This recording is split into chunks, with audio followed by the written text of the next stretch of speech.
नमस्कार दोस्तों। आज मैं आपसे अपने सिविल सेवा परीक्षा की तैयारी के दौरान की एक घटना को साझा करूंगा और उसी के माध्यम से इस टॉपिक को समझने का प्रयास करेंगे। अपने दूसरे प्रयास में मैंने आईएएस परीक्षा का साक्षात्कार दिया और इस साल मैंने बहुत मेहनत की थी। आप ये समझ लें कि सोने के लिए, खाने के लिए और नित्य क्रिया के लिए जो समय होता है उसको छोड़ करके पूरा समय मैं अपनी पढ़ाई के लिए ही डिवोट करता था।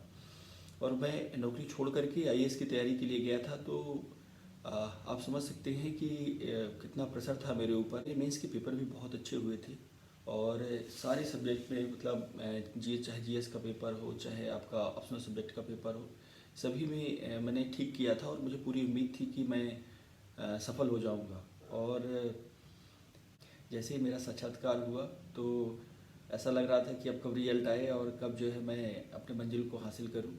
और एक एक दिन ऐसे एक एक साल की तरह कट रहा था, मेरा समय ही नहीं कट रहा था दिल्ली में। तो मैं अपने घर चला गया था और सब कुछ बढ़िया था, सब लोग घर में बहुत खुश थे। और इसके बाद एक दिन रिजल्ट आया और मेरा सिलेक्शन नहीं हुआ। और तब ऐसा लगा कि जैसे मतलब सीढ़ी के अंतिम पायदान में हो, मंजिल आपको मिलने वाली हो और किसी ने आपको धक्का दे दिया हो और आप फिर से ज़मीन में आ गए हों। उस समय जो घर वालों का चेहरा देख करके और ऐसा लगता था कि पता नहीं क्या हो गया, कि मेरी किस्मत कितनी ख़राब है और मैं जो है बर्बाद हो गया, आई एम फिनिश्ड। और मेरे पिताजी ने मुझे समझाया कि बेटा ठीक है, आप जो है दूसरे प्रयास में अपने आईएएस के साक्षात्कार तक भी गए तो बड़ी बात है। क्योंकि कई लोग तो ऐसे होते हैं जो कि 10 साल तैयारी करते हैं और यहाँ तक नहीं पहुँच पाते। तो आप यहाँ तक पहुँचे, ये भी कम नहीं है। और ईश्वर ने चाहा तो अगले बार आप सफल हो जाएंगे। आप हिम्मत मत हारो और जाओ फिर से अपनी तैयारी करो। तो मैं फिर से दिल्ली आ गया। लेकिन एक चीज़ मुझे समझ में नहीं आ रही थी कि मुझसे गलती कहाँ हुई, क्योंकि मेरे सारे पेपर बहुत अच्छे हुए थे, सब कुछ बढ़िया हुआ था और फिर भी मैं असफल हो गया था। तो सबसे बुरी बात जो होती है आपकी लाइफ में कि आपको पता ही नहीं हो कि आपको सज़ा मिल रही है, पर किस बात के लिए सज़ा मिल रही है आपको।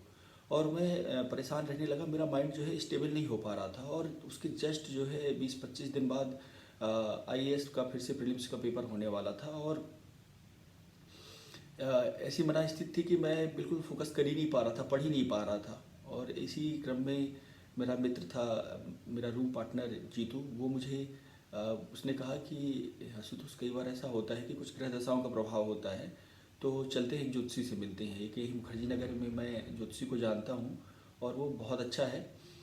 तो हम लोग गए उससे मिलने के लिए। और जब मिलने के लिए गए तो उसने पूरा जन्म तारीख पूछी और बर्थ टाइम और प्लेस का पता किया उसने। और पता करने के बाद उसने जो कुंडली निकाली उसमें कहा कि आपके जो भाग्य में है वो आईपीएस बनना लिखा ही नहीं है। और जीतू के लिए भी उसने पता नहीं क्या बताया कि कोई उसके घर में कोई हड्डी उड्डी गड़ी हुई है या कोई पितृदोष है, ऐसा करके। तो हम लोग गए थे उसके पास कि वो हमारा हौसला बढ़ाएगा, और उसने ऐसा कर दिया था कि बिल्कुल और कॉन्फिडेंस को रसातल में पहुंचा दिया था। अब भारी दिमाग ख़राब हुआ। मैंने कहा कि नोट कर ली, दुनिया यहाँ से वहाँ हो जाए लेकिन मेरा सिलेक्शन जरूर होगा। तो उसने कहा देखेंगे। तो मैंने कहा देख लेना। और इसके बाद उसने पैसे मांगे। तो उसकी फीस भी थी 700-800 रुपये। तो हमने उसको 100-100 रुपये दिया। मैं कहा रखना हो रख लो, नहीं तो हम तो चले। खैर चले आए घर। और जब अपने कमरे आ गए और आकर के तैयारी शुरू की। लेकिन ये है कि आप भले चाहे कॉन्फिडेंस दिखा दें आप वहाँ पे, लेकिन यदि कोई आपके अंदर निगेटिव बात भर दे तो रह रह करके याद आती है। तो वो रह रह के बात याद आती थी कि कहीं कि मेरी तो किस्मत में ही नहीं है आईपीएस बनना, तो मेरा कैसे हो सकता है। और मैं बताऊँ, पूरा जो मेरा मनोबल है टूट गया। और प्रीलिम्स तो बहुत ही आसान आसान सा था निकालना। लेकिन जैसे ही एग्ज़ाम गया तो मैंने बिल्कुल रिस्क नहीं लिया। और जस्ट जो है बस बाउंड्री वाला मामला हुआ मेरे साथ में कि थोड़ा सा किस्मत अच्छी रही तो सेलेक्ट हो जाएंगे, थोड़ी सी किस्मत ख़राब रही तो सेलेक्ट नहीं होंगे। पर कहते हैं ना कि आपका यदि थोड़ा बुरा दौर चल रहा हो तो आप ऊँट में चढ़े को भी कुत्ता काट जाता है। यही हुआ मेरे साथ में। और मेरा प्रीलिम्स का में सिलेक्शन नहीं हुआ। और अब जो है जो बुरा दौर था वो अब शुरू होने वाला था। क्योंकि अब आपके पास एक साल तक करने के लिए कुछ भी नहीं था, क्योंकि अगली जो प्रारंभिक परीक्षा थी उस समय जून में होने वाली थी। तो अब एक साल तक आप क्या करते। और जब प्रीलिम्स का रिजल्ट आया तो मेरे ज़्यादातर दोस्तों का सिलेक्शन हो गया था।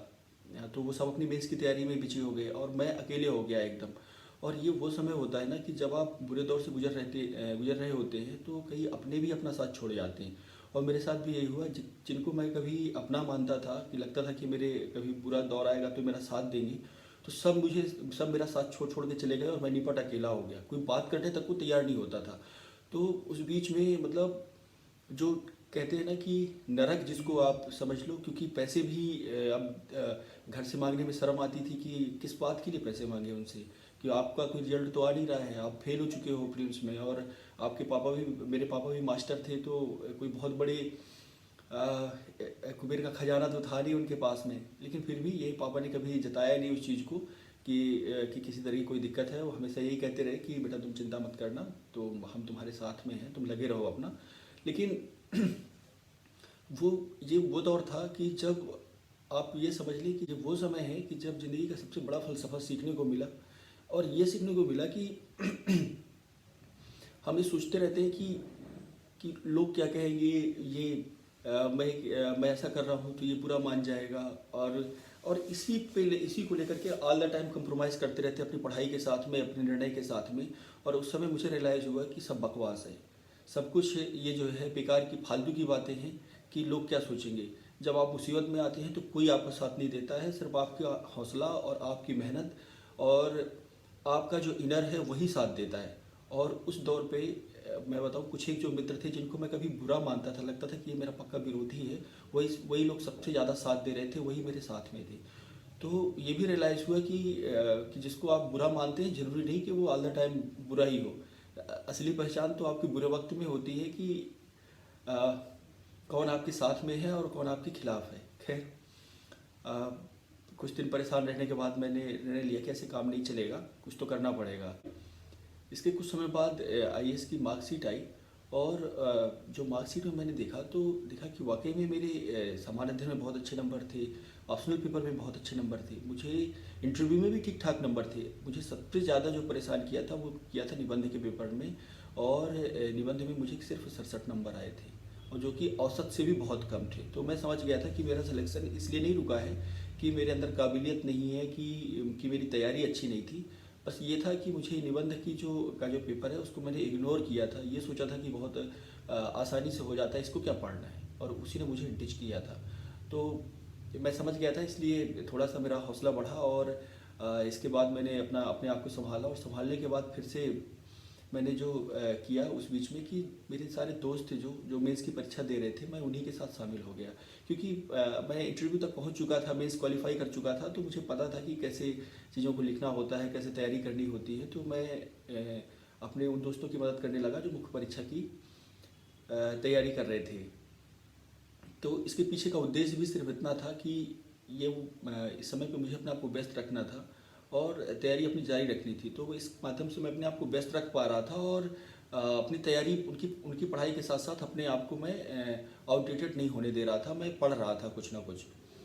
और इसके बाद धीरे धीरे करके मेरा पढ़ने में मन लगने लगा। फिर मैंने सारी चीज़ें जिन चीज़ों को मुझे कठिनाई हुई थी इस दौर में, तो मैंने उनके नोट्स बनाने शुरू कर दिए। नोट्स के भी शॉर्ट नोट्स बनाने शुरू कर दिए। जो नोट्स बनाते थे उसके ऑडियो रिकॉर्डिंग कर लेता था, ताकि इन केस यदि मेरी तबीयत ख़राब हो जाए कभी एग्ज़ाम के समय पे और मैं नहीं कर पाऊँ, तो मैं ऑडियो रिकॉर्डिंग सुन के भी जो है अपना रिवीजन कर लूँ।